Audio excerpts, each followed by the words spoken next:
Do you identify yourself as a soccer mom or a hockey dad? There are other labels within those groups, and Julie is going to explain why that might not be the best choice. Good morning to you. Good morning. Why do those terms have negative implications sometimes? Well, you know, they talk about playing hockey, playing sports, playing an instrument. What our kids choose to do for their extracurricular activities is what they do, but it's not necessarily who they are. And so when we as parents start labeling ourselves as something that our kids do, like it all of a sudden adds a lot of pressure to the situation. It's not really about us. Right. It's about them. And what kind of pressure does it put on the child to be identifying with the group, like a soccer mom or a hockey dad or a dance mom? Right. So part of the thing is, where do these labels come from even, right? It's great for media. It's great for salespeople because they can sell us shirts that say hockey mom or dance mom or soccer, you know. Yeah. But really, and I guess it helps us to interact and we can relate with someone. Oh, you're a hockey mom too? Yeah, me too. At the same time, if we are building our identity around being a hockey mom and our kid tried hockey and they really don't like it anymore, but they think that it's so important to us that they better stay doing it, it's putting too much pressure on it. It's their thing. Yeah. They need to do it. And really, it goes beyond the labels, because a lot of the time what we find and what we're hearing from kids and what we're seeing from parents is that parents are taking on this almost this coach-like role. Right. And it's not only in sports, it's also in academics and, you know, the arts as well, where the child is going to a game or to a performance, to a practice, and the parents telling them what they need to do, and then they come off of what they're doing and tell them what they did wrong and what they need to do better, and the parents are yelling in the stands.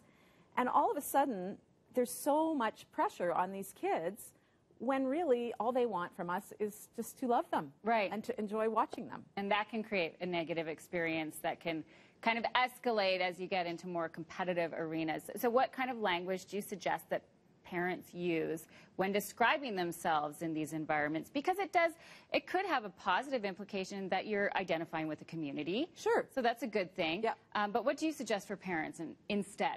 My son plays hockey. My daughter plays the violin.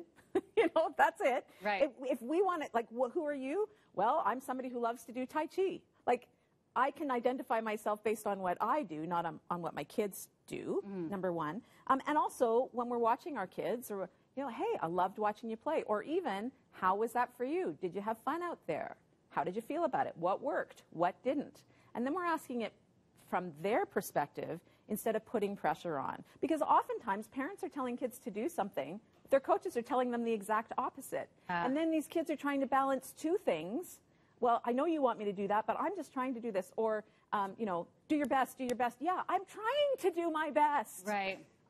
What do you think? I'm going out there not to do my best? You know? So really, as parents, we can love our kids, we can support them, and we don't have to be on them. Our job is to be parents, not necessarily to be the coaches and the teachers and driving them. Okay, and what about in an instance where perhaps everybody is on board with a competitive, you know, goal, or if the child and the parent are both on board with excelling in a competitive manner? What do you suggest in that scenario? Well, I think it's sometimes hard to know that because children often want to please their parents, so they just go along. But if it is working, great.